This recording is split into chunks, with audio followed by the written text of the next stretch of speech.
ওরা তো ঘুমন্ত অবস্থায় থাকে। ওরা তো জানে না আমরা মানুষেরা রাত্র ১২টার সময় এভাবে ওদের প্রাণ কেড়ে নিবে।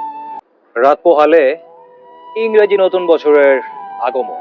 তো এই নতুন বছরকে বরণ করে নেওয়ার জন্য আমাদের যুব সমাজ বা আমরা মানুষেরা নানা ধরনের আয়োজন করে থাকি। তার মধ্যে সবচেয়ে নিন্দনীয় হচ্ছে পটকা, অর্থাৎ আতশবাজি। এই আতশবাজি আপনি কি জানেন? এই আতশবাজি অনেক প্রাণীর জীবন বাজির কারণ হয়ে দাঁড়ায়। এই আতশবাজির কারণে প্রত্যেক বছর লাখো লাখো পাখি স্ট্রোক করে মারা যায়। ১৪ দিন দেওয়া ছোট ছোট পাখিগুলো, বাচ্চাগুলো মারা যায়। ওরা তো ঘুমন্ত অবস্থায় থাকে। ওরা তো জানে না আমরা মানুষেরা রাত্র ১২টার সময় এভাবে ওদের প্রাণ কেড়ে নিবে। ওরা ভয় পায়।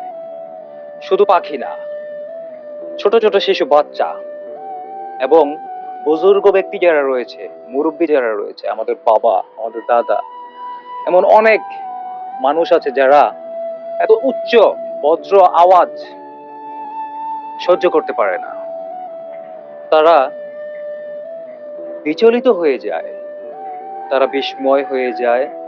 তো আমি চাই এই ব্যাপারগুলো নিয়ে, এই কথাগুলো নিয়ে পজিটিভ চিন্তা ভাবনা করে আপনারা মানবিক দিক থেকে একটু চিন্তা করে দেখবেন ভাইয়া। আমি আসলে কি বললাম? আমরা কারো জীবন দিতে পারবো না, অর্থাৎ কারো জীবন নেয়ার অধিকার কিন্তু আল্লাহ আমাদের দেয় নাই। তো আমরা যদি পটকাবাজি না করি, আতশবাজি না করি, নতুন বছর কি বরণ হবে না?